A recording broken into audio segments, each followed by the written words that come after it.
രാഹുൽ ഈശ്വറിനെതിരെ ഹണി റോസ് പ്രതികരിക്കുന്നു. സ്ത്രീകൾ അഡ്രസ്സ് ചെയ്യുന്ന പ്രശ്നങ്ങളെ രാഹുൽ ഈശ്വർ നിർവീര്യമാക്കും. തന്ത്രി കുടുംബത്തിൽപ്പെട്ട രാഹുൽ ക്ഷേത്രത്തിലെ പൂജാരിയാവാതിരുന്നത് നന്നായി. പൂജാരിയായിരുന്നെങ്കിൽ ക്ഷേത്രത്തിലെത്തുന്ന സ്ത്രീകൾക്ക് ഡ്രസ് കോഡ് ഉണ്ടാക്കിയേനെ. സ്ത്രീകളെ ഏത് വേഷത്തിൽ കണ്ടാലാണ് അദ്ദേഹത്തിന് നിയന്ത്രണം പോകുന്നതെന്ന് അറിയില്ലല്ലോ.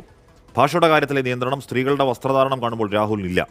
എപ്പോഴെങ്കിലും താങ്കളുടെ മുന്നിൽ വരേണ്ടി വന്നാൽ ശ്രദ്ധിച്ചു കൊള്ളാം എന്നും ഹണി റോസ് രാഹുൽ ഈശ്വറിനെ പരിഹസിക്കുകയാണ്. അശ്വിൻ പാലാഴി ചേരുന്നുണ്ട്. അശ്വിൻ, ഈ കഴിഞ്ഞ ദിവസങ്ങൾ രാഹുൽ ഈശ്വർ ബോബി ചെമ്മണ്ണൂരിൻ്റെ സപ്പോർട്ടുമായി വളരെ ശക്തമായ രീതിയിൽ ബോബി ചെമ്മണ്ണൂരിനെ എതിർക്കുന്നു എന്ന് പറയുമ്പോൾ തന്നെ ഹണിയുടെ വസ്ത്രധാരണമാണ് ഇതിനൊക്കെ കാരണം എന്ന രീതിയിലാണ് രാഹുലിൻ്റെ സംസാരം.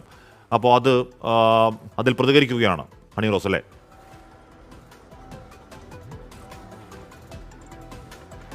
തീർച്ചയായും ഹാഷ്മി, രൂക്ഷമായ പരിഹാസത്തോടും വിമർശനത്തോടും കൂടിയാണ് രാഹുൽ ഈശ്വറിന്റെ നിലപാടുകളെ തള്ളിക്കൊണ്ട് ഹണി റോസ് ഇപ്പോൾ രംഗത്തെത്തിയിരിക്കുന്നത്. ഇന്നലെ അടക്കം രാഹുൽ ഈശ്വറിന്റെ ഈ വിഷയത്തിലെ നിലപാട് നമ്മൾ കേട്ടതാണ്. ഹണി റോസിനെ പൂർണ്ണമായും തള്ളിപ്പറഞ്ഞുകൊണ്ട് അവിടെ വസ്ത്രധാരണം